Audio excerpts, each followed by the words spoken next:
and welcome to the series People, Power and Possibilities by L&D Today. I'm your host Roshan Jha, and today's episode is special. Not just because of the topic, but because of the remarkable guests we have with us today. As the world faces rapid technological shifts, geopolitical changes, and workforce transformation, the role of human resources is evolving from a function to a force, a strategic engine for people, culture, and performance. Joining us today are two incredible leaders, Mr. Anirban Banerjee, CHRO, with decades of global HR experience and a firm believer in aligning people strategy with business outcomes, and retired Col Rajiv Ghosh, a decorated officer of the Indian Army, now an organizational development expert, someone who has led in battlefields and boardrooms alike. Together, we are unpacking 5 critical themes: the changing global scenario and the evolving strategic role of HR, what the military can teach today's managers, AI's impact on the future of HR, the shifting nature of work and jobs, and an India-China comparison on people-centric growth in a new world order. Let's dive right in. So the first segment, changing global scenario and strategic HR. Let's start with the big picture. The world of work is no longer just global, it's turbulent.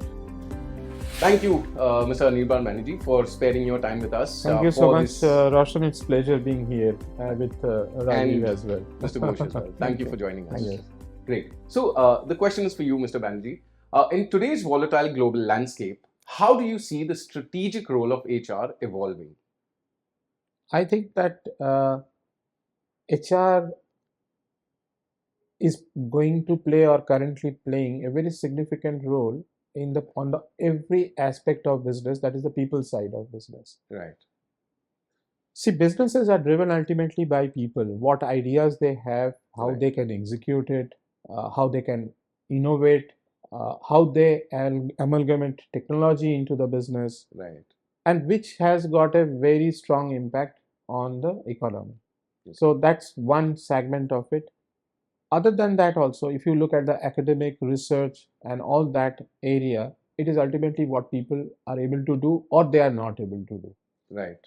So that is why I think it is now we are at a point of inflection where we are going to see HR playing much more central role and a strategic role where they would be playing a key as a driver for business, because right now with AI coming into play, people, technology and the strategy has to be integrated, and someone has to anchor it, and HR is probably the best anchor, because see, capital is accessible.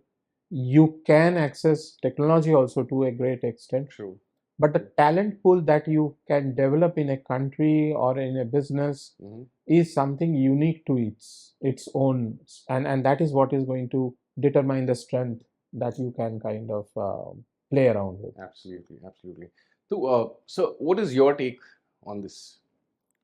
See, my take on HR is that in all businesses or any kind of organization, I will talk more about organizations. I will not talk more about profit and loss. Sure. Because I come from the army, so we are more organizational centric. Right. So any kind of organization, the role of HR to keep the organization moving, whether it is profit and loss, whether it is organizational values, whether it is welfare, whether it is human resource and human mind management. Right.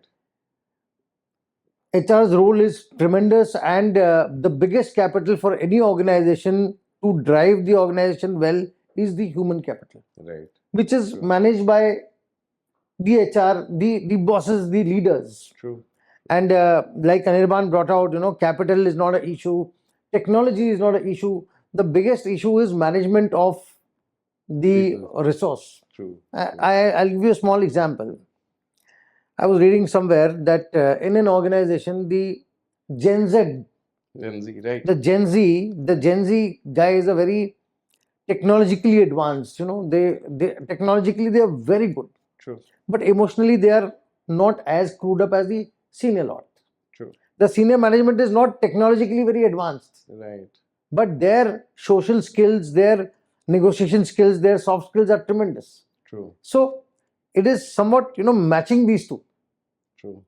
True. You have to combine these two and use the better part of everybody. Right. You have to do a SWOT analysis of everybody and use it accordingly. So HR is doing that, and it's playing a tremendous role in any kind of organization, whether it is a government organization, whether it is a business organization. True. There is no secondary to HR's role in strategic development of an organization. True, true. Very rightly said. So HR is just not HR, but it has evolved way, gone ahead a lot than what it used to be.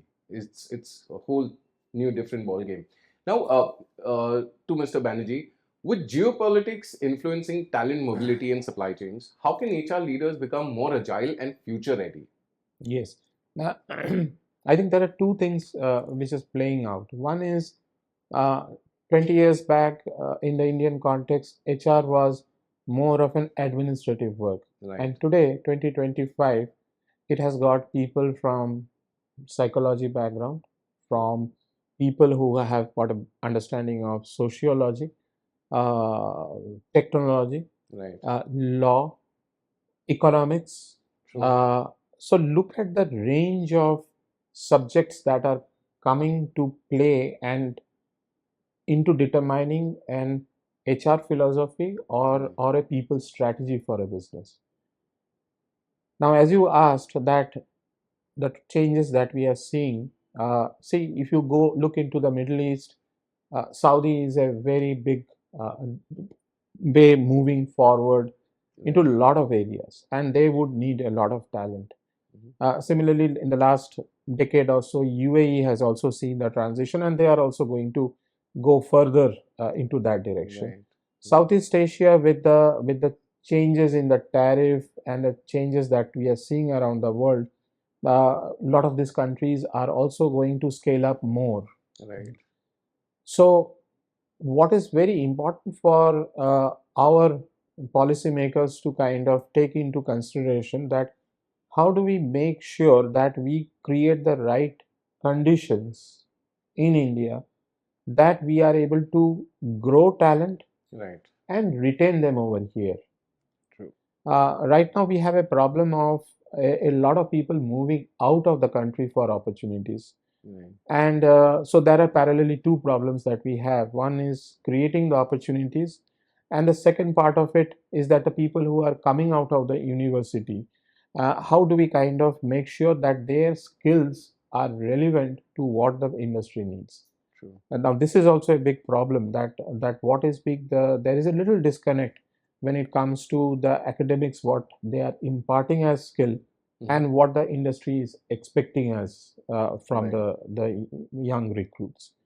Now this, once it is fine tuned, I think India will be in a better position to take advantage of the geopolitical changes that are taking place. Right. And we will probably be able to see that, find out a best way where people who have moved out, they find a way to contribute into the economy of this country, into the opportunities that can be evolved in this country. Right. So that's, I think, going to be a very important aspect which we should be able to focus on from a macro point of view. True. True. From a micro point of view, I would say that Indian organizations needs to kind of evolve into two specific areas. One is that how we develop and focus the capability, because AI is going to bring a lot of shift in the way we are working right now. True.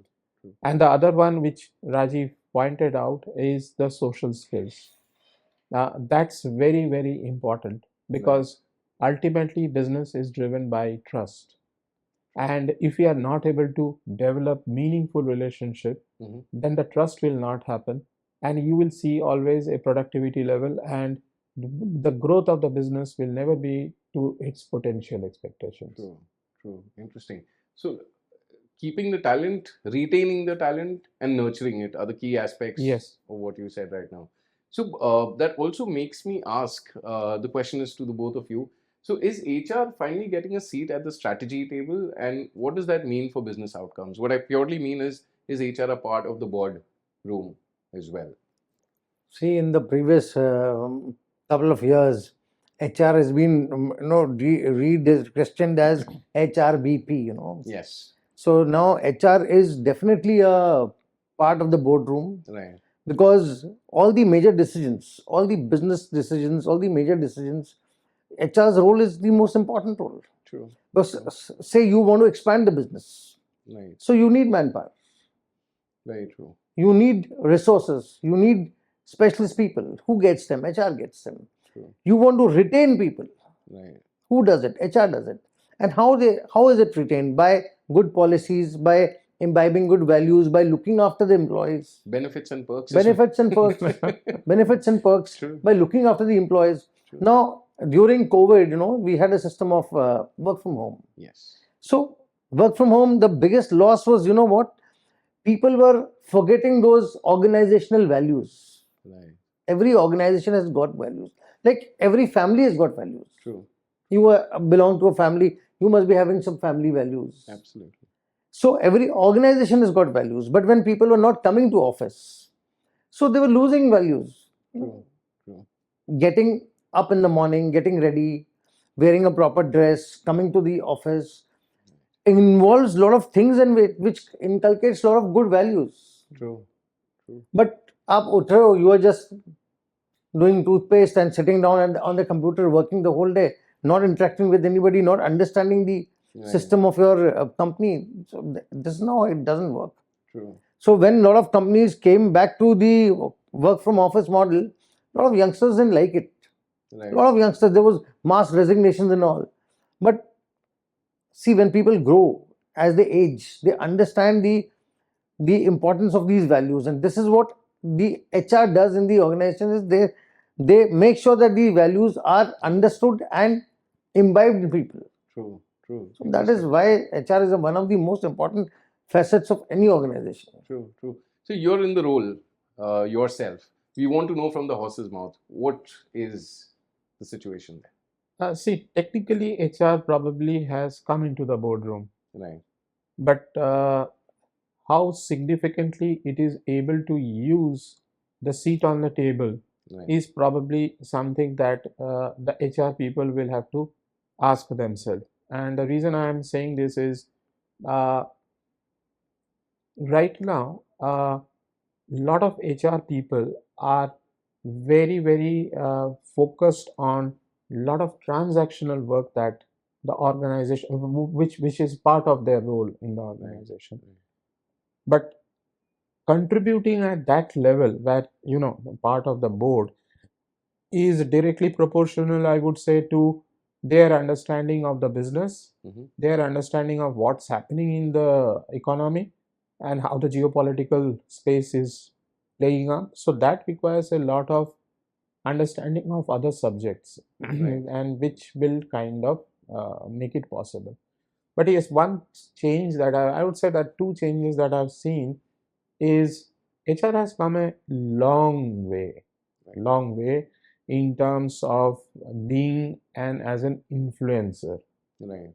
See, HR has got a very unique, what Rajiv was telling, the entire organization does not report to the CHRO or the HR head. Correct. They report to the manager. They're part of those businesses, Right. units or departments.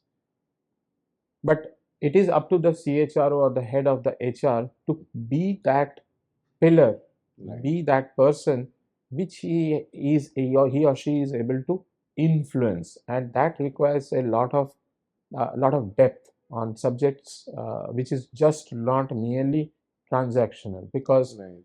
we are all going through changes, and what has happened in the world is that earlier you used to see changes taking place over a period of 5 years, 10 years. True. Now those changes are happening in 1 or 2 years only. Very true.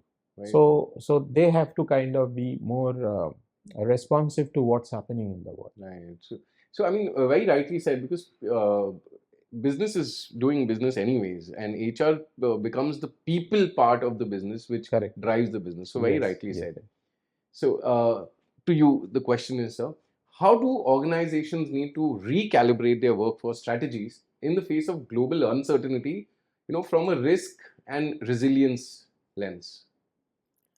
See, in the past 5, 6 years, I will not go beyond that, but past 5, 6 years has been a really, a really very disturbed time for the entire world. We Right. saw COVID, 2020, we saw COVID, 2, 3 years of COVID. True. Then past 3 years, we've been seeing Ukraine-Russia war. Right.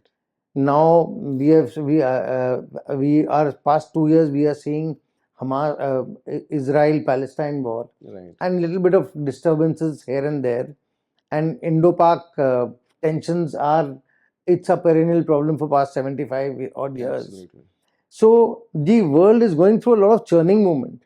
Right. And Middle East, they have their problems throughout. African countries, they have their problems throughout. Right. But these past 5, 6 years, there's been so much of disturbance that it has created disturbance in human resource. It has created disturbance in supply chain. Mhm. It has created disturbance in natural disasters. Past 5, 6 years, we have seen more of natural disasters taking Right. place, and environmental changes again is taking a very big role. A lot of mass displacement due to environmental changes are there. Exactly. True. Exact data has not been recorded, but there is mass displacement in our country only. If you see, if you go towards the northeastern states or Uttarakhand and all, lot of natural disasters have taken place in past few years, which has Right. led to a lot of mass movement of people.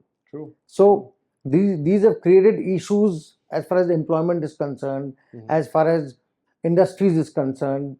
So the main concern of many businesses Mhm. is that they have to maintain redundancy in their, whether it is workforce, whether it is supply chain, whether it is communications, whether it is IT infrastructure, to maintain that business continuity.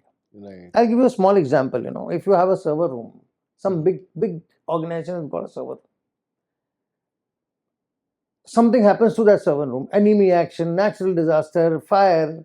So they have to maintain some continuity. So they have to have a similar server room somewhere else. Somewhere else. True. So all the good organizations are doing it, and apart from assets, Mhm. the more important is your chain of leadership, Right. your human resource, True. your succession planning. So any good organization has to look after this aspect, and where the HR comes in. True. True. So we have got challenging times have gone by, and we are yet to come across many more challenging times. Today morning only, I'll just take 1 minute more. Sure. Sure. Today morning only, in the Times of India, I was reading Mr. Trump had gone and attended some AI conference in New York, Okay. where he has said that I will not allow you to go and manufacture in China and get your talent pool from India. Right. So it's a big thing. True. It's a big thing, because what now, people used to go to US and work, people used to produce for the US. It was a globalized world. Right. But now again, people are isolating themselves. Countries are isolating themselves, because they want the production to happen in their country. They want their only talent pool to get jobs, and they want themselves only to earn that money, which is natural for any country. So that's the business continuity Yes, aspect yes. of things. That is So of course important. that's the business continuity aspect, that you have to localize it also. Right. Right. Localize it also, because there is threat when you go to abroad, overseas. Right. So we are still in the process of settling down, because a lot of things are happening with change in leadership, Right. wars, so many things are happening Interesting. together. True. True. From the continuity perspective, the CEO of JP Morgan Chase and his number two, they never travel together. They're always on separate flights and separate everything. So the continuity aspect is ingrained to that level, wherein we're talking of even the safety of the leaders. Interesting. So what lessons from defense and national security can corporate HR leaders borrow in building talent pipelines and organizational readiness? See, you can't compare, defense organizational readiness and talent pool apple to apple with corporate. It Right. cannot So be some compared. strategies, some Yeah, foundations because maybe. see, for the armed forces, the selection process is very different and very stringent. Right. A youngster, I will talk about the officer cadre now. Right. A youngster has to appear for UPSC examination, clear that examination, followed by a even more stringent service selection board interview, which is about 5-6 days. Mhm. Then go through a medical process. Right. Then after he's selected, he goes through a rigorous training, Right. which breaks him, churns him, and manufactures him into a different kind of person. True. Totally different kind of a training, totally different kind of a psychology, totally different kind of values imbibed in him. True. And when you work for the armed forces, you have that motivation that you're working for the nation. True. Though everybody is working for the nation, True. somehow, how or the other, everybody is working for the nation. But this is the first line where you're actually doing something almost on daily basis for the nation, True. apart from paying taxes as well. Absolutely. So what corporate can learn is imbibe that motivation. Mhm. Every employee should respect his organization, get motivated by his organization. Right. In the army, you have various corps, various regiments. They have their flags, they have their mottos, Right. they have their war cry. This is what motivates a person, galvanizes the team spirit. True. So in the corporate, if we have some system like that, a company song, Right. or caring for each other. Right. In the armed forces, why there is so much of cohesiveness? Because the work is beyond 9 to 5. Right. The work is beyond your office. You're caring for the family also. I'll give you a small example. Even when the chief is traveling in his vehicle, Right. when he sits down in his vehicle, first thing he will ask his driver is, "Beta, khana khaya tumne? Ghar pe sab theek thak hai?" Right. Which doesn't happen in the corporate. Right. I'm not saying people just don't ask. People do ask. Right. But that touching to that level doesn't happen. Right. True. True. I don't think so. Any CEO of a company will be asking his driver, "Ki beta khana khaya, nahi khaya?" I don't know, Right. because I'm from the armed forces. I don't know whether it happens or not. But in the armed forces, it happens. Right. So it's the values, Yes. the value system Yes. that we talk Yes. of. And true, I mean, the HR's fraternity are the torchbearers of creating that value in the fraternity. Interesting. Well, thank you so much for sharing all that you did. Thanks.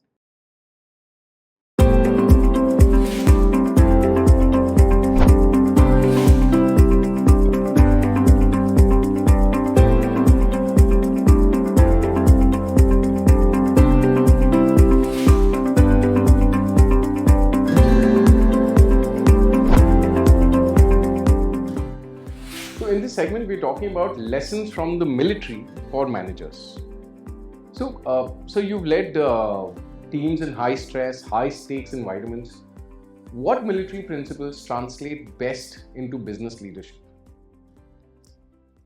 See, in the military, by the ranks which we are given, Right.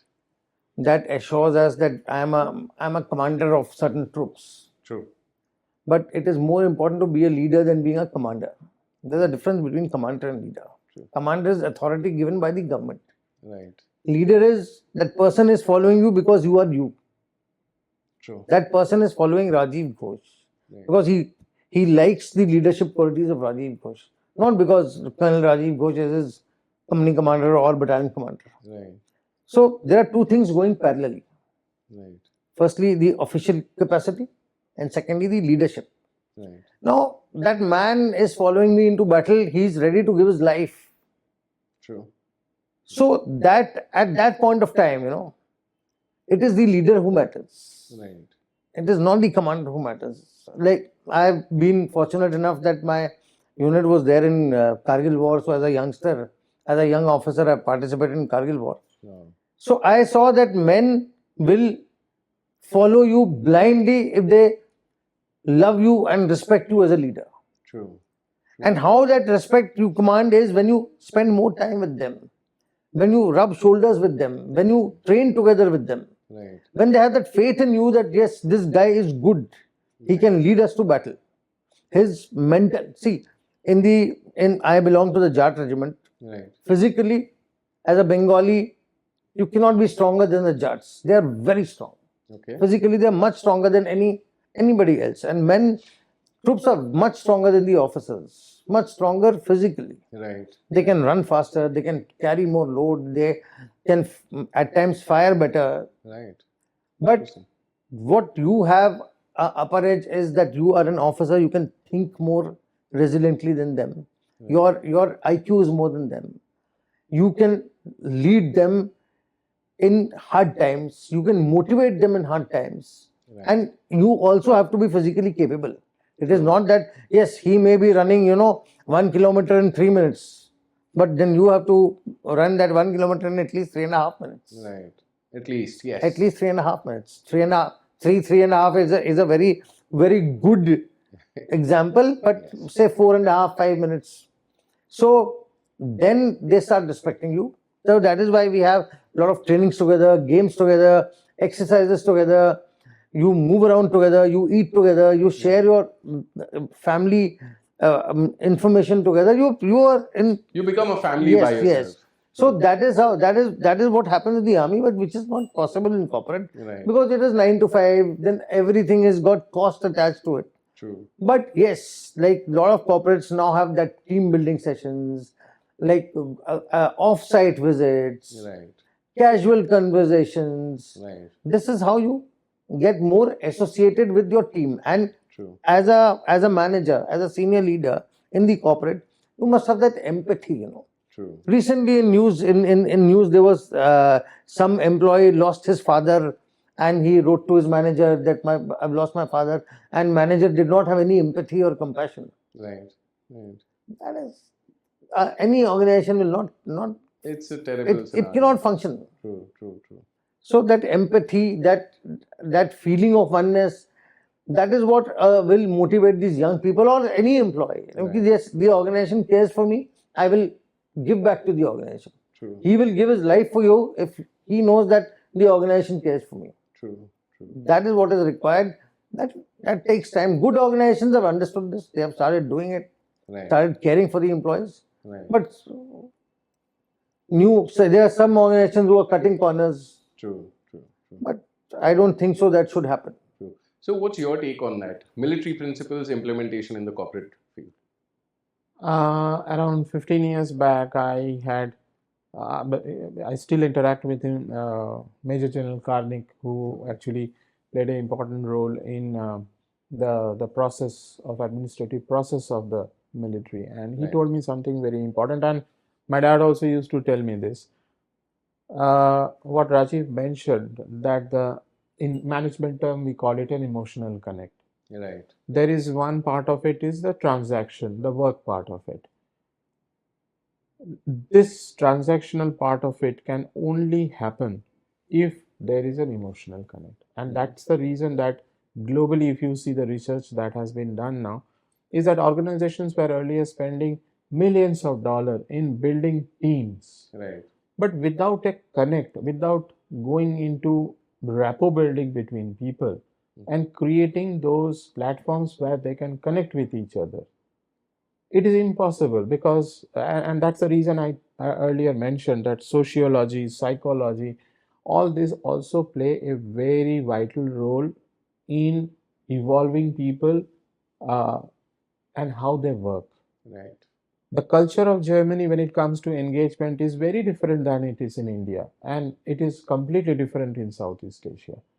So understanding of the history and culture of the people play a very important role, and why military or the defense forces kind of are able to perform what they're expected is primarily because they have been able to bond humans, and where their mind and what they have to translate into action is happening in a very seamless way. Otherwise, it will become a dysfunctional kind of things. True. True. If you see why some organizations grow very fast, it is how they have been able to connect the people. Many of the startups, what problem they are facing, from my experience with some of them that I have interacted with, is they have a good idea, but they cannot execute it. And why? What is the problem, in the core problem in execution? It is the ability to work together. Right. So this is what it is, a very, very vital thing. In fact, I believe that uh, Israel is IDF, and whether you take Singapore, where it's mandatory to give a certain number of years to the military to serve. What it has done, and I am of the belief that India should have those kind of things, why? Because we are a very culturally diverse kind of a country. We have people who speak different languages. We come from very different economical and social background. So how do you bring people together and make them more conscious about a direction and align their mind? Right. It is only through when at a very young age. And why army is successful is because, at the age of 16, 17, 18, you are much more moldable. You Very absorb. true. Very Leadership cannot be developed at the age of 50, 55. true. True. And the term leader, Rajiv pointed out, it's not a power that has been given to you. It's a power that the people give to you or they don't give to you. True. You can be CEO of a company, but if people are not respecting you, your business is still going to run. Right. You will still be able to, but you will not be able to take the company to its potential level. True. True. So that's Interesting. Interesting. So I think you've pretty much covered it very well. So we can implement the strategies, but in different formats. Yes, people will Yeah. have to think very innovatively. And True. if I can just take a minute, Yes. 15 years back when I started going deeper into why some teams are dysfunctional or they are not able to perform the way. Right. And that's the biggest problem. If Right. you look at, you go and talk to any CHRO or CEO, they would say managing the people part of the business is Right. the biggest problem, because I know very well how to run the business. True. In any case, I'm running the business. True.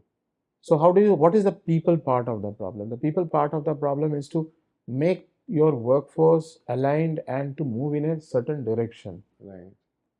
And that is falling over a period of time because of example that Rajiv just now gave, because of lack of empathy, because of lack of connect Right. with your own people. See, if we have to work together for 8 or 9 hours a day. The minimum expectation that any human would have is that I would know something about you. Right. And the problem is that we don't know anything about each other. So if we don't know much about each other and we are expecting somebody to perform for us, I think that itself is a wrong expectation, because you are not allowing authenticity at the work, and the person to be who he is Yes. or she is, and accept the person as a whole person, as we say it in the psychology. True. And in psychology, there is another organizational psychology, there is another term that is used called humans as machines. Humans as As machines. machines. Okay. So humans are actually not machines, and they will always remain superior to machines, Right. is because they have emotions. True. And emotions can or creativity, they will always bring new ideas, and people will be able to move in that. Right. So when I started doing my PhD, I realized that the most cost effective way is to bring in sports, which army uses a lot to Absolutely. connect people, True. and companies don't have to make big time investment in that. You learn the best when you are playing together, you are eating together, Right. and they would be able to connect, they would be able to realize something about other, they would begin to appreciate the other person who they are working with. Absolutely. That probably will kind of mitigate the problem, if not solve it completely. True. True. Very, very nicely said, sir. So, so when we talk of military trust, discipline, team cohesion, I think it comes along with it. Now, for the sake of speculation, let's say that in early on in their careers, if, like you suggested, if the general population was supposed to attend military at least for a year or two, what is your speculation? How would the corporate India be, and how would the military be? See, if our country doesn't have the tour of duty, but Right. those countries which have tour of duty, it is something which will give some focus, some direction to that youngster. A lot of youngsters join NCC. Yes. and they don't join the army. Right. But they're always proud that, I was in NCC, like you only told that I was a part I of was it a too. part of NCC, and Yes. you must be still associating with that, whatever you learned in the NCC, True. and you must have learned a lot of useful things, life Right. skills, a lot of good values. So that, in case if that thing becomes compulsory, and then these kids start coming to the corporate, Right. so there'll be a huge, huge difference in the attitude. True. Behavioral shift. Behavioral shift, Mental shift. Yes. mental shift, behavioral shift, lot of, look, getting up early in the morning, going for a run. Right. It is discipline, and being in the army, if I don't talk about discipline, I think I will not do justice to this. Absolutely. For everything in life, whether it is studies, whether it is personal conduct, whether it is business, Right. discipline is the center of gravity. True. True. True. Bagair discipline ke, nothing can happen. Right. Right. In the army, when you put, say, on a flower bed, you're putting flowers also, no? Planting Right. flowers. That also is put with a lot of discipline, proper dressing, proper Right. distance. Right. So it matters a lot. True. So in life, when you dress up, you're combing your hair, you're polishing your shoes, Right. you're wearing properly creased pants, trousers. That matters. So if you moment you imbibe discipline into a person, Right. and that person can follow that discipline throughout his life, I think he's become a good citizen, he's become a good employee, he's become a good son, he's become a good father, he's become a good husband, he's become everything good. True. True. True. And the Very country rightly will be said. at a different direction altogether. Absolutely. So, sir, from an HR lens, what do you think the perspective would be if all your hiring had to come, from people who've done 1 year or 2 year of tour of duty? See, I'm a strong believer that that is what when it comes to technically it is called a conscription, because it's Right. you are mandated to serve in the defense forces Right. and kind of travel across the country. I think three things will change. One is the social outlook of the people. Mhm. Second thing, I think the biggest learning that people get is by interacting with people, by Right. going through situations which they normally don't encounter every day. Sure. So that will bring a richness of the experience. And the third thing that will do is what Rajiv mentioned, the discipline part of it. Right. So this social skills, discipline, and the exposure together has the capacity to transform our country.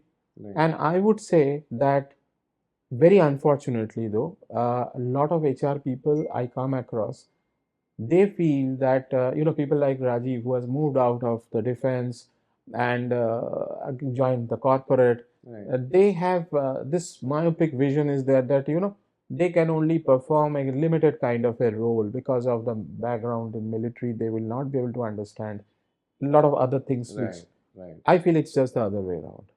I think if your foundations are strong, no, every 5 years, see, the management concepts are changing, the domain expertise are changing, True. the way the economic planning has to be done is changing. So those skills or those can be kind of taught to you. You Right. can be educated about that, and you need to refresh those things True. over a period of time.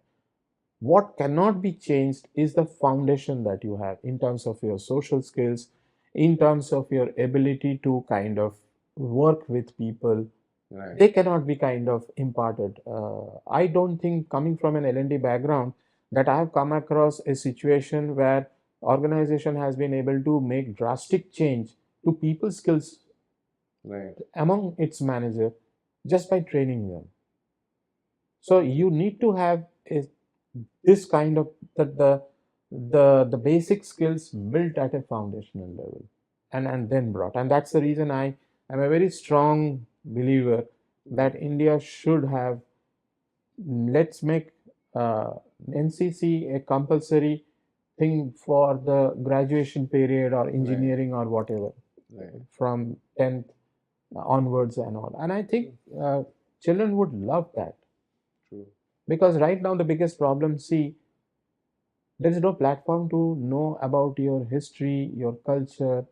So where do the youngsters go and educate themselves on those things? Right. They Yeah. want to play sports, but there is a limitation in that as well. So I think as you asked me that do I feel that yes, companies, I think companies would definitely recruit. True. It would solve a lot of their problem. True. And I think, and since we are talking about it, I also feel that companies now also should recruit more people who have served in the defense forces, which is not happening. Interesting. Yeah. So I have a point here to make, sir. So in military, normally the sense of perception is authoritative, right? Because the leader or the commander gives orders and soldiers have to follow the orders, right? But in the corporate sector, it does not really work like that. It's not authoritative. That's where the empathy mix comes in and all of that. So how do you think that the people coming out from an authoritative sense of leadership into a corporate sector, do you think the settling in would be difficult or easy, or how would that be? No, what I personally felt is, the system of functioning of the corporate and the armed forces is different. Right. Armed forces, as a boss, you give an order and it is followed in letter Right. and spirit, no questions asked. No questions asked. True. But in the corporate, it doesn't happen. You have to push people. Right. You have to ensure that it is happening. You have to motivate people. Right. But it's okay, you have to change your way of thinking. Right. But yes, if you are a person who can motivate people, who can train your team, even in the corporate, you can imbibe these things. True. But then for that, you have to be a leader of that caliber. Right. True. Very You rightly. just cannot be a 9 to 5 boss. Right. True. You have to understand that person. You have to feel empathetic towards it. So, for example, an employee comes to you, he said, today I have to go 1 hour early. Right. Somebody's auntie is coming, somebody's uncle is coming. Right. Is to go to the railway station. So you will say, no, you have to punch at 6 o'clock and go. Then he will never have that trust for you. You say, okay, boy, you go. Right. Then he will have that special, affection for you. This guy understands my requirement. Tomorrow, when you give him some work extra, he will do it happily. True. So it is how you manage your team. Right. So what's your take? So if you have people coming in from order sense of things to enabling them, how difficult or easy will it be for you? I'll put it this way, that my experience of working with people from the defense background is that they are much more structured, right. They are much more well planned, right. And that they are much more clear about giving instructions. Right. See, I work with certain Israeli startups, and till that time I had this impression that military, like what Rajiv said, that instructions are given and they are followed. But you just look at the process before the military gives that instruction. There are some decisions taken based on very detailed information, right. And therefore the levels below, they get complete clarity of what is expected. Right. And there is also a parallel communication mechanism whereby whatever tactical changes that you have to do, that feedback is very well received by the officer. In fact, Rajiv would be able to talk better on that. During Kargil, when we lost some soldiers at the initial phase, when the Pakistani intruders had kind of reached those hilltops and all, right. We got the feedback, and then the military improvised and made those corrections. Right. So that is how it happens. But I think what problem the managers has today, and why this confusion and issue of motivation comes, is that you yourself have to know your subject very well to give direction and to help them with what is expected out of them. Right. Managers many times, particularly in Indian context, they do not want to reveal too much because they want to keep something to themselves. Right. And that's power, kind of, in a way. And second thing is that I also have seen a lot of people, managers, who actually do not know the subject that well, where they can tell their subordinates, this is how you see. Everybody at one point of time or the other needs to be kind of hand-holded and taught that at least once or twice, then only they would be able to do it. You have to walk the talk. Yes. True. So if I don't know how a module is to be designed, then I will never be able to guide someone. Absolutely. So and I think this is where people with defense background or specialists have got a huge can make a difference, Right. especially in a context where the world is talking about a T-shaped talent. That is, you are a specialist in one area, that is the vertical part of the T, and the horizontal part of the T is that where you understand what are the related domains that come into play in your business or your vertical. Right. Right. So that is why this law, psychology, and all other aspects has become important, because that is the vertical, the horizontal part of the T, and the vertical part of the T is your core HR process. Absolutely. I just wanted to add up in this. Sure. You said in the armed forces you give authoritative orders. Right. The orders are authoritative, but they are not in isolation. Okay. What I want to tell you is, like, if I am giving some order to my command that we have to carry out the task and capture this hill, Right. but that is not in isolation. They are aware ki why are we going to capture that? Because there is a continuous information flow. Yes. Like Anirban brought out that in the corporate, people don't want to share. Right. But in the army, we have a very open system of communication, True. though it is very hierarchical. But every information flows to everybody. Right. Right. That is, it is not that like, where are the nuclear, whatever is need to know basis, it flows to everybody. True. So, need to know basis, it flows to everybody. So, a person of his level, for every person at his level of command, knows about what he is supposed to know. Right. And he informs all people under his command of things what they are supposed to know. Right. So, no orders come in isolation. So there's a lot So of there's clarity. not surprise ki, suddenly they wake you up from sleep and say ki, go and capture this. Right. You are aware why are you capturing this? What is happening? What is the entire story? What is happening in that area? Right. So you are aware. So there is context and there's Yes, clarity. yes. Correct. True. I think this macro clarity is very, very important, which whenever I have interacted with military officers, they are they do it in a very effective way, Right. which lot of corporate leaders are not able to do or they don't want to do. Right. Right. True. That's when the discipline part discipline comes comes again. Very great. Rightly said. Thank you once again for sharing your inputs in this segment as well. Thank you.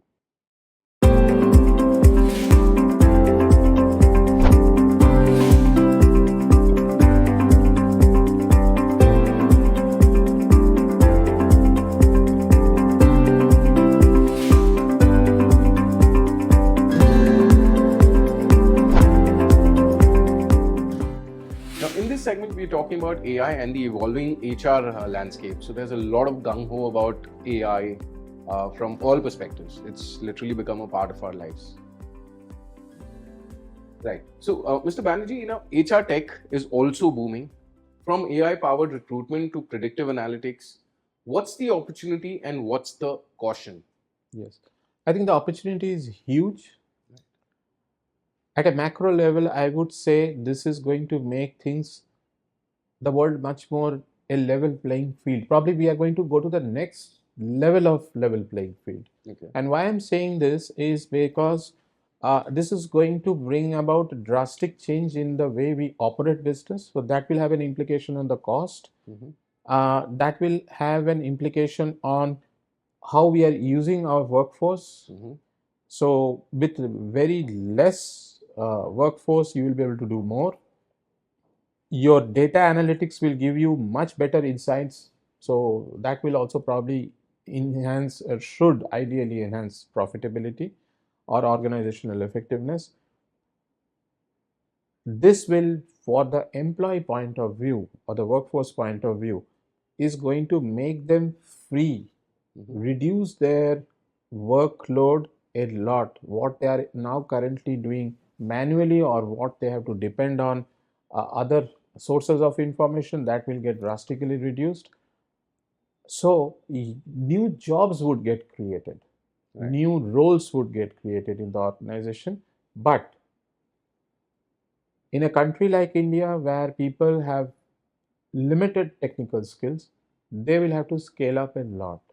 And this is a big worry, because right now, if you look at the corporate sector in India, we are yet to kind of, I would say, we are nowhere in terms of scaling up our people, both technically as well as to prepare them mentally for this huge transition that is going to take place. Right. So there's a huge gap, I suppose, between the ones who are doing AI and the ones who are not adopting AI. See, I don't have to learn AI, but I need to kind of understand how to leverage AI. See, ultimately, this is my, at a broad level, this is my belief that uh, it is our imagination that will drive change, and AI is going to be a very significant technology or tool to drive that change. Right. See, I'll give you a very simple example. The company that I work for has got more than 800 people. Now, there is no way that I can talk to all 800 people on an everyday basis. Correct. But bots can be used to kind of talk to these employees, which are spanning from right from South China Sea to the Red Sea in different time zones at their convenience. Right. And this data is a very crucial data. Now, what I should be doing is that how do I use that data in terms of engagement, in terms of the expectation, and frame policies. In the same way, people who are at the operational level, they need to kind of, with this technology coming, they would be able to kind of manage data on every aspect of the operational part of the business much more seamlessly. So therefore, it's a good situation to have.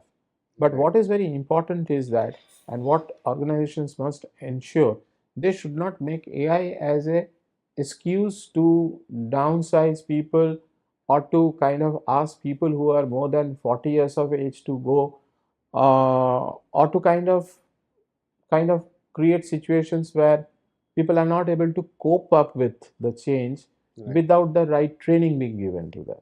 Right. And unfortunately, that is happening. A lot That of is firing happening. is happening Yes, because of yes, AI and yeah, everything. yeah. So because see, ultimately organizations has to realize that they would suffer if they're losing trust and faith of people. And I'll give you a very specific example. We all know about the global capability centers that are coming up in India. It's a big boom right now. True. Now, why do you think that international companies would come and set up their global capability centers over here? And why it is called global capability centers? It is primarily called because the world knows that in India we have talent which is very high caliber, which if trained properly and if they are doing the recruitment right, then they can be very, and these are not like 20 years back the back offices that we are talking about. And this is very important to clarify to your audience that not many people, whenever I talk to them about the global capability centers, they feel that okay, whatever the West do not want to do or some country do not want to do, those work is going to come up, land up in India.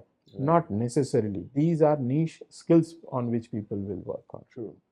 And therefore, we have to be very mindful of the fact that this is a big opportunity for a country like India, where it is something similar to what mobile communication brought into India. Right. See, we did not go through the normal journey where the telecommunication as we know through the wire lines or the landlines as we know, that brought the telecom revolution in India. The telecom revolution came when the mobile system came. The technological transition came when we started using computers from mid 90s or the 90s onwards. The economic change came when in 1992 Dr. Manmohan Singh brought about those changes. Right. So this is going to be a very substantial, impactful change, and it is going to impact everything on the ground. But people will have to make sure that they are trying to give that right effort where they adapt to changes instead of trying to resist it. But yes, as you mentioned, that a note of caution is that AI should not be intruding into an area which is not safe. So there are ethical issues, there are privacy issues. So those things we need to be mindful of. So do you think will the AI make it more human or more transactional? How do you think it'll pan out? A lot of transactional job roles are going to go away because the artificial intelligence can be used for that. See, I think we are actually kind of overthinking on this because in HR domain, when the HR softwares came, we started using them. True. So a lot of manual work went away. But has that reduced the necessity for humans to take leadership role? No, it has not. To kind of have those human interactions, that space will always be there. At the end of the day, you can drive business not through bots, Right. but through your very savvy sales force. You can drive operations, the operational part of it, technology can take care, Right. but strategizing it and kind of giving direction to it, people Is will our- always be required to do that. Absolutely. There are certain layers of job that is going to completely go away, Mhm. where you are doing everything manually, which is actually, I don't think, good thing for the person who is doing it also at this point of time, Right. because it doesn't make sense anymore. True. True. True. Interesting. So, my question to you, sir, is now in a world leading on machines, do you think that, or rather, how can we retain human instinct and judgment that military leadership is known for? Now, in the AI, when you talk about AI, a lot of that is being taken care of AI. Where will the instinct part and the judgment part go? See, like Anirban brought out, how much ever AI comes, Right. that human emotional aspect Mhm. cannot be taken over by AI. It just cannot be taken over by AI. Right. So, as far as military planning, military leadership is concerned, there is no question that AI can do the job. Right. For example, you are planning operations somewhere, say planning operations in the valley. Right. So AI can help you getting information. But as far as information is also concerned, Mhm. human intelligence is something which is the basis of any intelligence operations. Right. For example, recently concluded Ops Sindoor is a very good example. We acquired a lot of targets in Pakistan. True. True. But those targets are acquired by satellites, Right. by uh, electronic in, electronic intelligence, like following enemy aircraft movements, vehicular movements. But finally, to verify that human intelligence is required. Correct. For example, Noor Khan Air Base. अब आई is watching that airbase कि यहाँ पे कितने flight land होते हैं, how many flights take off, how many vehicles come, how much is the movement of troops. Right. Then from that you derive that yes, there is a strength of so many. From then the satellites and all, they reconfirm that. True. True. They reconfirm that ki what information we are getting. So this is corroborating of the information. Right. We cannot do away with that human part. We cannot do away with that human part. So as far as military operations is concerned or military leadership is concerned, technology will be used, artificial intelligence will be used, but that human aspect can never be done away with. True. True. It has to remain. So AI as a tool should be used as a tool. Yes. Humans will never fade out. Yes. I mean, there will be modifications or I ups hope. and downs. Yes. And we should know how to use it. Use it. Like, again, recently concluded Ops Sindoor. You must have seen on social media so much of information coming. True. True. Information from Indian side also, information from Pakistani side also. Right. That information is being fed by artificial intelligence, or maybe somebody sitting somewhere in an office in China. Right.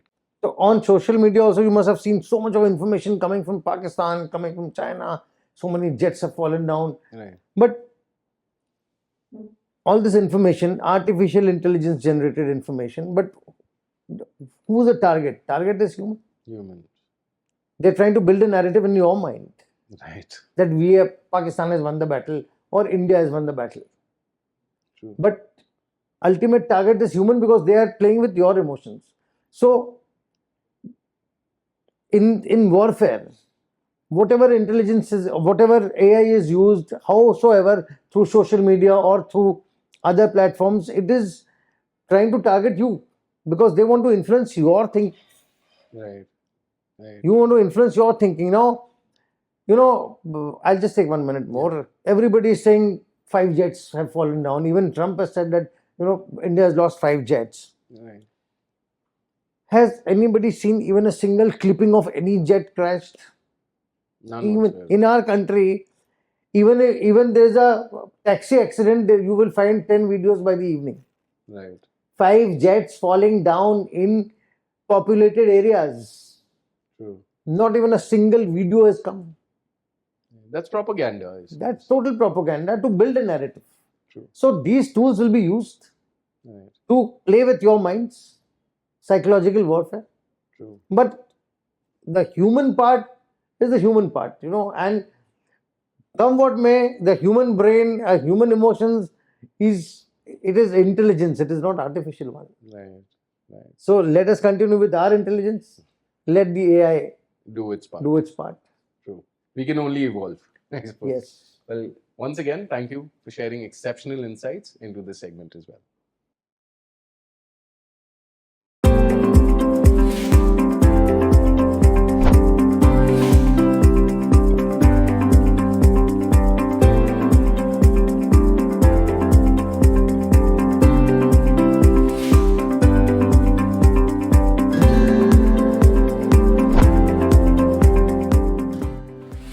So in this segment, we talk of future of work and job roles. So again, Mr. Banerjee, you are the torchbearer of the industry.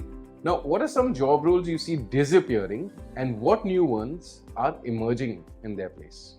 Broadly speaking, you will see job roles which are very, very operational.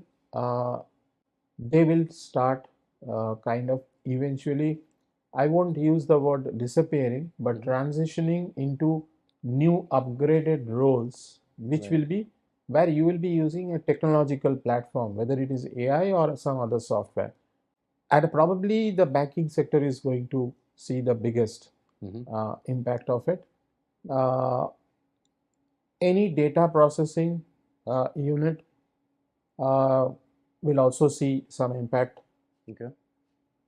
Back offices, uh, where you will see greater emergence of roles is people who will do the analytics of it. Okay.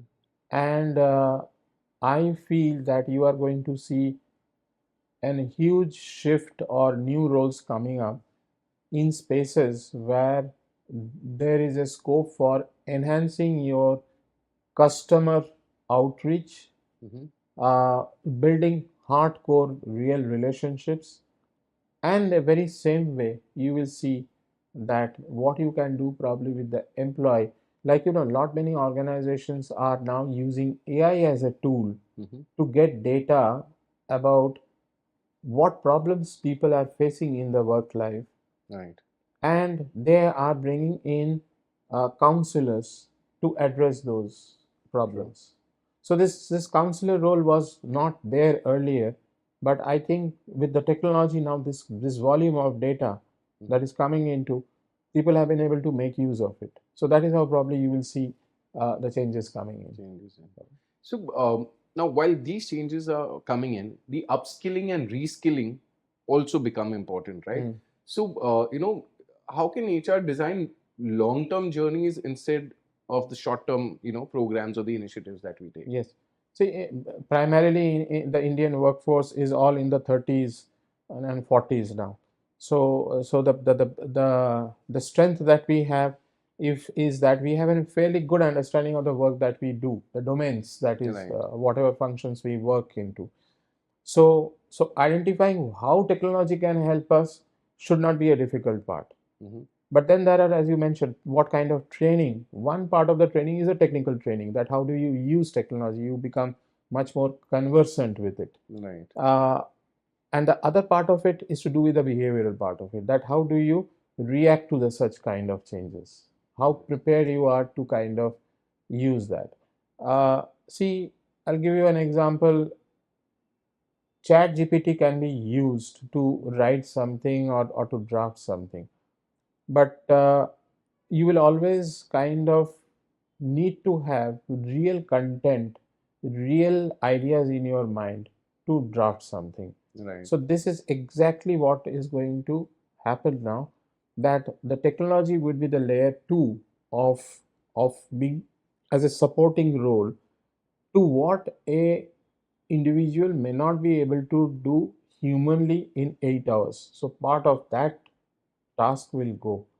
Now, as this happens, what will happen is certain roles are going to get merged. Right. So the training from the human resource point of view is that when the merging of roles happen, people should be open enough. So there has to be a kind of shift in the mindset, and technically they should be trained that what is the additional thing and what is the new method of doing it. Interesting. Yeah. Very interestingly said. Right. So, question is for you, Colonel Ghosh. The military is constantly reskilling for new threats and technologies. What can businesses learn from the adaptability model of those things? See, in today's world, there is so much of uncertainty, and as far as military is concerned, a lot of new technology is coming, a lot of new weapon systems are coming. Right. The psychology of warfare is changing. About 5-10 years back, people used to say that future wars will be very short, fast, and intense. Right. But that is not the case. You see, Ukraine-Russia war is almost 3 years 3 continuing. years, yes. Israel-Palestine war is almost 2 years continuing. True. With so much of advanced weapon systems also, the war is elongated, it is prolonged. That's very surprising. It is very surprising. Luckily, this Op Sindoor was called off, otherwise, it would have gone on till I don't know when. True. And war costs money. And with the so many UAV platforms coming, remotely piloted vehicles coming, now the war has become very different. You are not facing the enemy. Face to face, you are not fighting the enemy, but you are fighting through RPVs, through UAVs, Right. and it is creating much more damage. But the war is on. The technology is there, and we are utilizing it. Everybody is utilizing it. So it has changed the psychology of warfare. It has changed the tactics of warfare, because physically nobody is going. True. Physically nobody is going. Physical movement of troops is not taking place. True. So this is how the army has changed. The army is changing its own tactics. I have left the army some time Right. back. Latest tactics and all, I am not privy to, but I am Of sure they course. must be changing it. Of course. Similarly, in the corporate side. industry, like with AI coming in and taking over a lot of work, like a mundane job like uh, marking the attendance. Right. It's mundane job like marking the attendance or making the payroll. That is all taken over by technology. True. True. So the number of mundane jobs have changed, but it is not that everything will be taken over by AI. Right. You need manpower. You need people to handle certain things. Like in marketing, for example, in marketing, you need marketing guys. You need a salesman to go and approach somebody to buy something. That Right. AI cannot do. Right. Right. True. Interesting. So nothing will. We have to coexist. Right. Right. That's So, all. another question on those lines for you is, in military, there's resilience gets built, judgment gets built, moral courage gets built. But how do we inculcate those areas in a corporate sector? How do we go about doing that? Resilience, judgment, and moral courage. 3 words you've used. Now, I will start with resilience. When you keep doing something time and again, you keep failing, keep doing, that resilience comes inside you, that you will keep repeating, keep doing, and you know that you will succeed. Right. Right. We have a lot of our like physical tests and firing tests and PT tests and written tests, which are very tough, and everybody is new to it. So everybody fails. Right. Right. Everybody fails. You again do it, and we don't have a system of bypassing. You have to pass that exam. Correct. You have to, like, you all must have seen that movie called Prahar, very famous movie, where that you climb through stairs and you do a monkey crawl and jump into a swimming pool. That is Right. called Lido Yeah. jump. And that Okay. is something which is compulsory for a commando course. Okay. So when you do commando course, you have to do that Lido jump. It is known as a confidence jump. So that is something you can't bypass. You have to do it. Right. You, whatever time you fail, you have to go and do that Lido jump. That builds your resilience. Right. Right. And I will give it examples only. Judgment, a very small thing I will tell you. When we are in the academy, we are taught judging distance. Right. When you see a target, you judge distance. It is at what range it is. Right. 400 meters, 500 meters, 800 meters. From here, you know that judgment part starts coming in your life. Right. To judge things properly with your idea, with your experience. True. True. With your idea, with your experience. And it is the sixth sense in you which makes you judge things. True. When you are sitting in an ambush, whole night you're sitting quietly in an ambush. Whenever there's a movement, you can judge from the sound of vegetation, sound of dogs barking, that there is some kind of militant movement or not. Right. This comes with practice. This comes with Resilience. I suppose. resilience. True. True. And one more word you have asked, Moral courage. Moral courage. In life, whether you are in the army, whether you are in the corporate, whether you are doing anything, that moral courage to accept your responsibility, to accept your mistakes, is something which makes you a better person. Right. So, moral courage is something we should imbibe in a child from very nascent stages of life. True. And how do you imbibe? You don't keep, putting that fear in the child's mind, whatever he does, and you will start thrashing the child or, scolding the child, and that child will be in a habit of telling lies to you. Right. Toffee khaya? And the child says, yes, khaya, and you start, beating the child or scolding the child. No, you explain that toffee is not good for your teeth. Right. It will spoil your teeth. So that child will have that moral courage to tell, I've done this mistake. Right. So that has to be imbibed in everybody, whether it is in the armed forces, and that is mainly actually imbibed from very, very nascent stages as a small child at home, then at school, then at various levels at your workplaces, at your higher education institutions. True. So this is a culture. True. True. True. So the question that you, sir, so when we hire or when you would be hiring, you would be looking at resilience, judgment, or the courage aspect of it. But you can apply that to when you're hiring new people. But about the existing workforce, if you have to build these qualities, do you think is it doable in the first place? See, there are certain things probably training will have limitation, Correct. and this is probably One of those one areas. of those areas.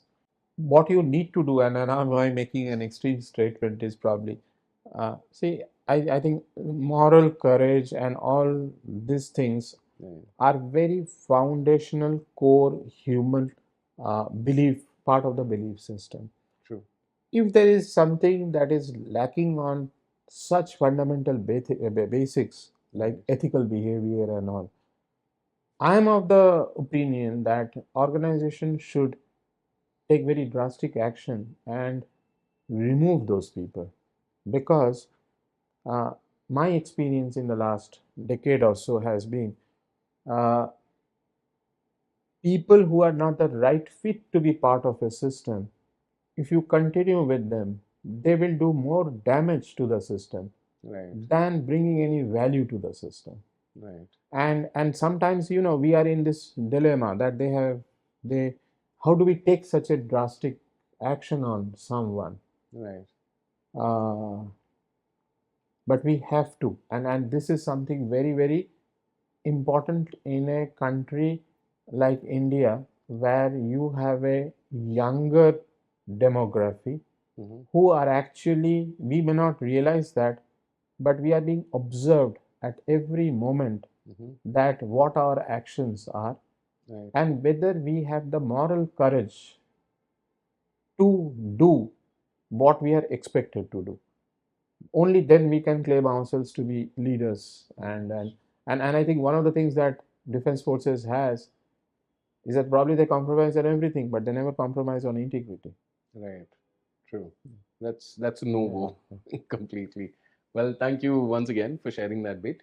On a concluding note in this segment, how do you see intergenerational teams performing in the future workplace, and what can be done to bridge the mindset gap? So, whoever would like to go first. Rajiv can answer first.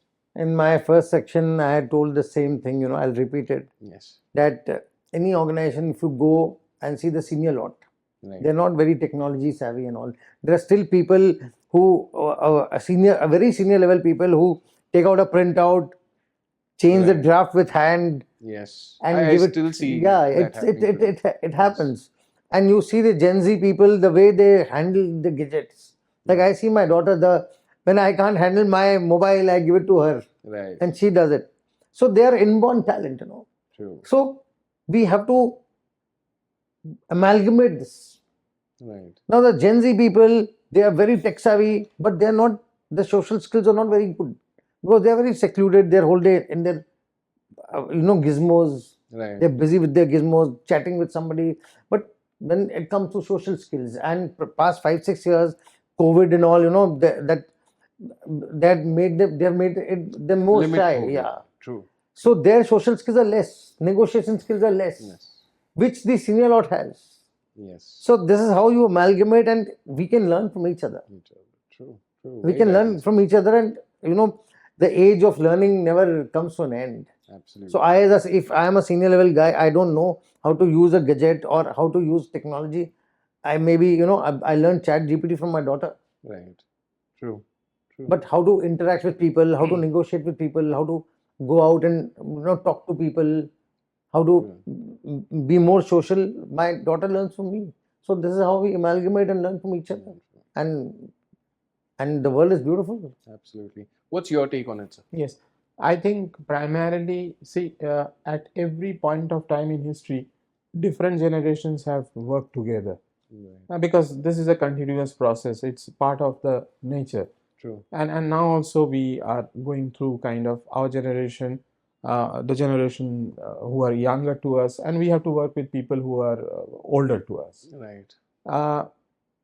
It is on us to enhance our skills by interacting more with those generations, and more importantly, to learn the art of interaction, because conversation is a skill, and interacting, getting information, getting ideas from people is a skill. And therefore we have to, why it is a skill now, and probably at this point of time it has become skill. Earlier, 20 years back, this was happening naturally as a part of the way we lived. Right. But now it has changed, it has become a skill, because our education system unfortunately has certain deficiencies, and therefore at a young age people are not getting into situations where they are either playing together, or they are interacting together, or they are co-creating something together. Right. For the generations that are who are older to us, or probably in the 50s, 60s, or beyond that, they bring a lot of richness of experience. And I'll give you a specific, take for example Marshall Goldsmith. He's now almost in the 90s, but look at his popularity as a management expert, and whatever he's writing and contributing, because he is actually interacting and learning from people who are younger to him. So it's a journey that both the ends have to kind of travel towards in the opposite direction. Right. I have to work with people who are in the 20s, because I'm not that old yet that those people, I can kind of shut them out, and so I have to kind of understand them, and they will also have to travel that extra mile to understand what is way I think, and I think that will bring a different richness of experience. And I was reading something which is very interesting. The Greek civilization and Roman civilization, they experienced it. If you look at Socrates, Aristotle, and all those philosophers, they worked with very young people at the age of 60. They worked with people who are in the 20s or Right. 30s. And take, for example, Alexander is a very good example. And similarly, in Indian Upanishad and our Vedas, if you go through the Gurukul system, if you look at, Right. it works well. So there is no problem. It is only thing that now it has become a skill, and Right. who is at what level of skill, what level of proficiency in doing that. Uh, you interact with someone. If you don't like that small interaction, no, then you will never be able to build relation, and probably that interaction and that person is very important to you. Right. You have a lot to learn from that. But if you are failing to do that, then for a young person it's a loss of opportunity, and Right. for someone who is a little more experienced and mature, it's a loss of opportunity. Probably this young guy could have been a great resource for him. True. True. So that is how Absolutely. I see it. Very well said. Well, thank you once again for sharing again wonderful insights.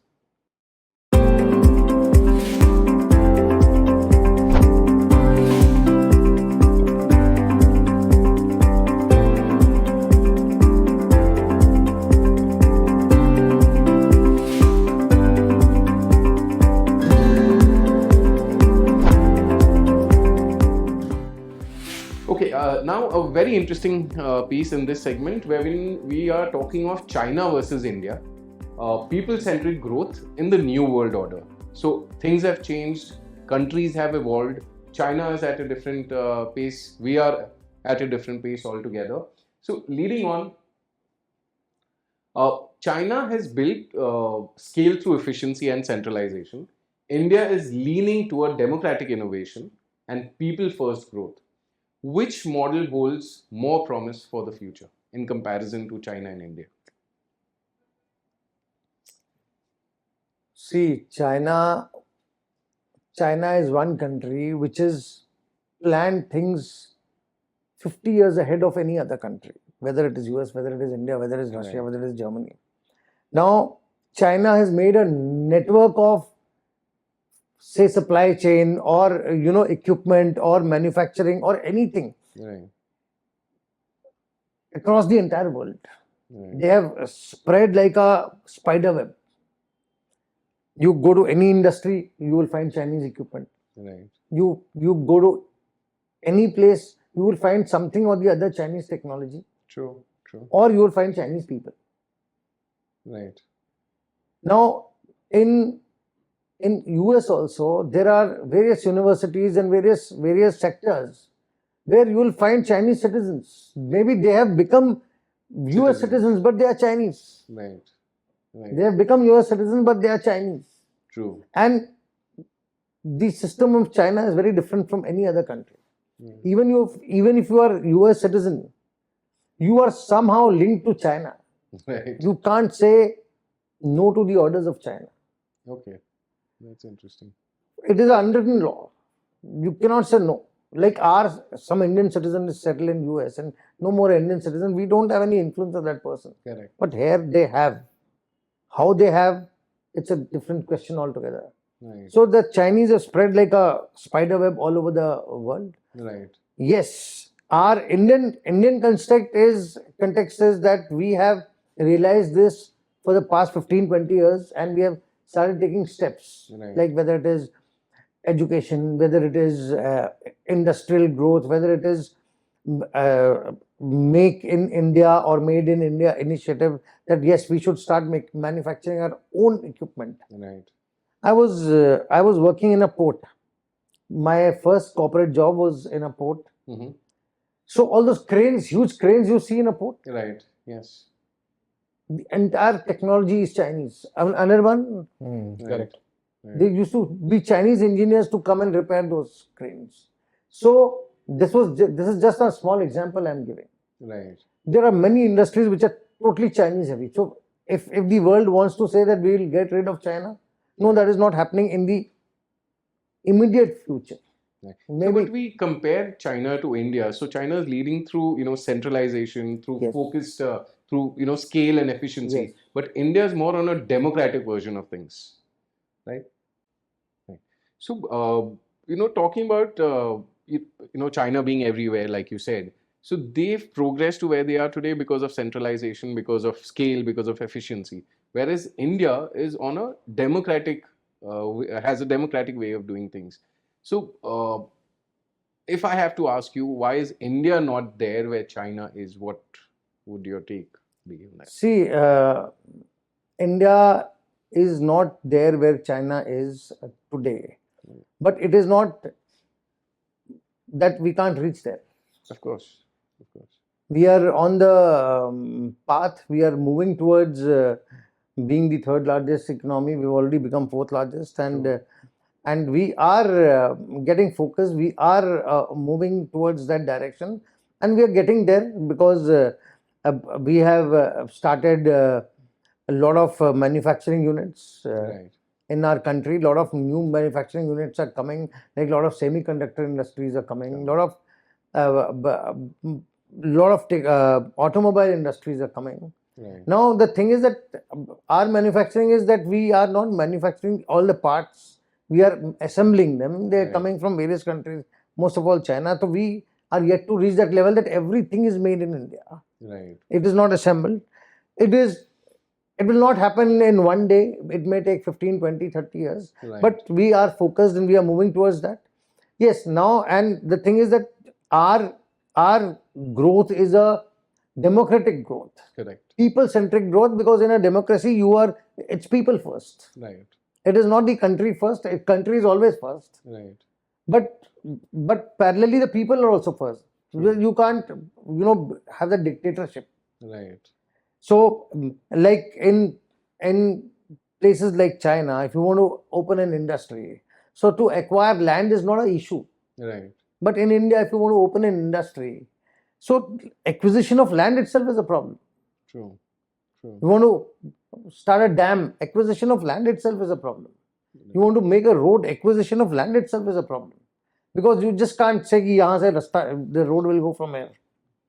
So, since it is a democratic country, people-centric country, people first, so it takes time. It has got its own issues. But in the longer run, I'm sure that this will be a much better model where we are much more developed. We are self-reliant, and at the same time, people are happy. Right. Today also people are happy because we are a democracy. We can speak what we want. We can do what we want. We can go wherever we want to visit. Right. We can eat whatever we want. There are no restrictions. We can follow any religion we want. We can practice any religion we want. True. We can. There is no restriction.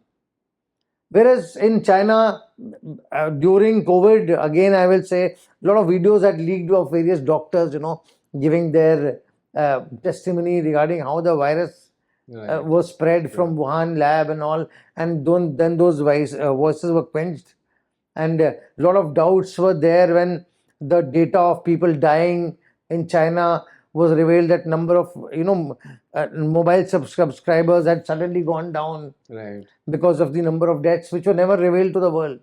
True. But in our country it can't happen. You can't hide facts. You can't do anything which is against the people or against the will of the people. Right. So it will take time, but yes, we are on that path.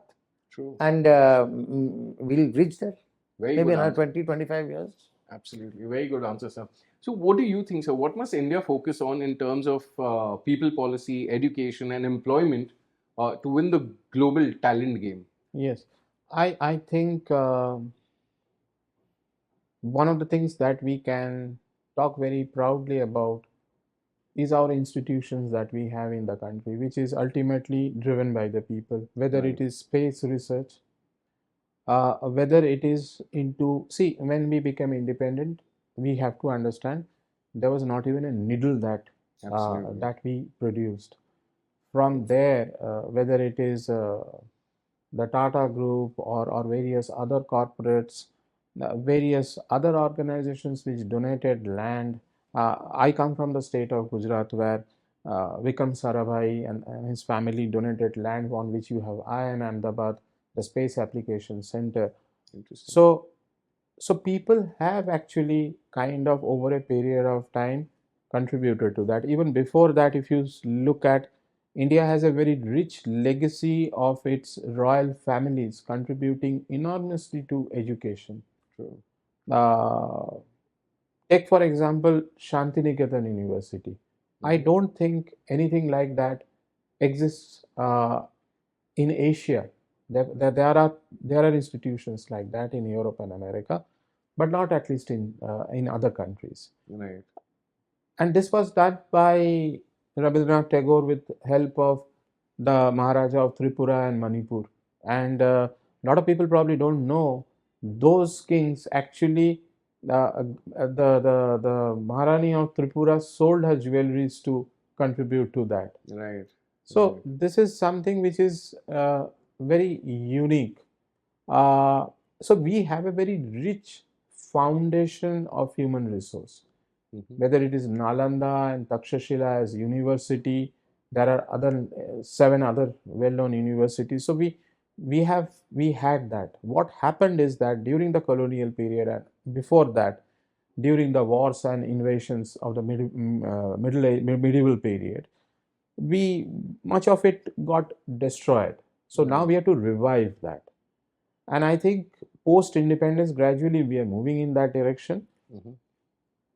to compete with China, or rather, I would say, put it this way, that we don't have to compete with anybody. We have Right. to scale ourselves, we have to evolve ourselves the way we want, what we feel is the right for the people of this country.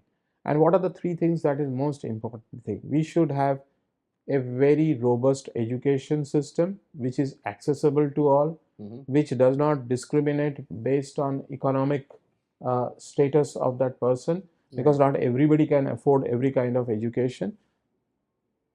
Second, and the most important, freedom to choose your journey, what career, what education that you want to pick up. And here I would like to point out that the Chinese model is very different, Right. which we do not need to kind of imbibe or compete with, because our model is very Very different. different. And we have got this 30 odd states and union territories, with each one with its own talent. Right. See, Gujarat has got such brilliant commercial acumen. If Right. you travel east towards the country, if you go to Bengal and all, Bihar, they have got a different set of talent. Right. South has got an enormous mathematical talent. True.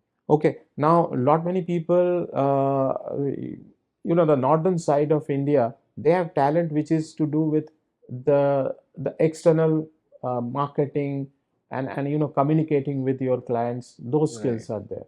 So I'm just giving a broad sense of this background, because I feel that what we need to do, we need to develop the human resource base in terms of technological skills, mechanical skills. Why? And I completely agree with Rajiv that why manufacturing has not happened so far Mhm. is partly because of the policies, in the sense that limitations that we had in terms of land and other things. Right. And the other thing that we had is, take for example shipbuilding. China is dominating shipbuilding today. We are not a shipbuilding country. Whereas you see, we have a huge labor base which is coming from UP and Bihar, who can be easily taught metallurgy, who Right. have the physical strength to kind of do that kind of hard work, and we can become. So True. it's a mix of effort from the industry, the government, and everything. And I think we are in the right direction on this. Yes. Though the pace probably is slower, which Right. needs to be accelerated, and our dependency on any goods and services from China must be reduced to kind of make sure that our national security and our economic interest, and most importantly, the Right. interest of the people in the long run. See, we are importing today even toys from China. True. The Diwali lamps, I realized it a couple of years back that they come from China. True. Now this is eating away jobs of so many people in this Very country. true.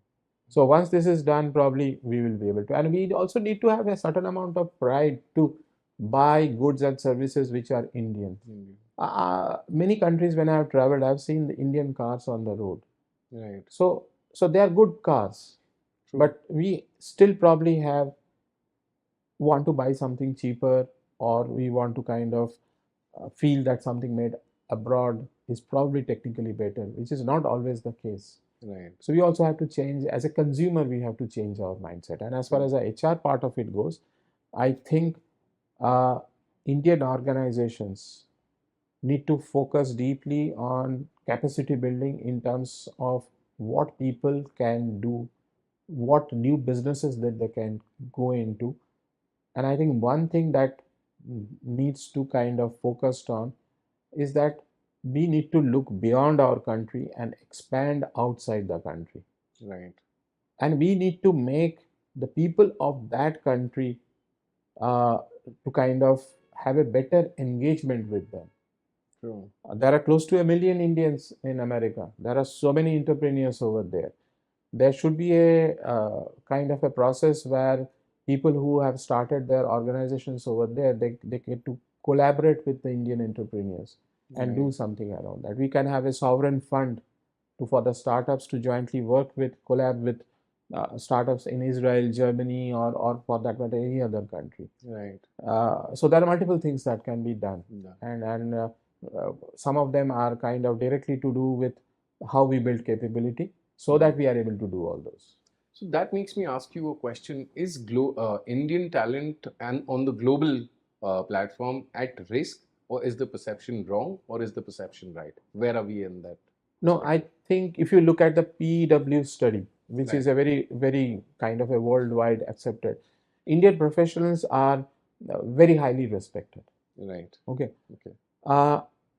I can say it very um, openly that Indian professionals are trusted.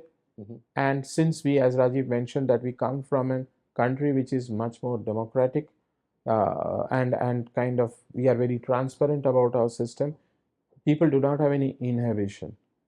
Well, there will be some countries which we have difference with, and we may not be able to get along with, and they will have some reservation. But I'm talking by and large about North America, Europe, Middle East, or Southeast Asia, even to a great extent in Africa.